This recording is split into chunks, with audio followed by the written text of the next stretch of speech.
So we are reading from the book of Obadiah, from chapter 1 from verse 10. He said,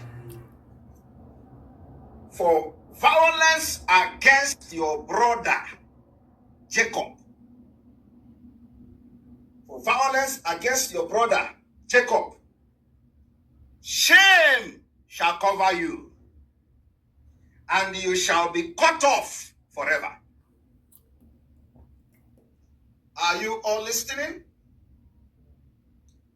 Let me repeat it again.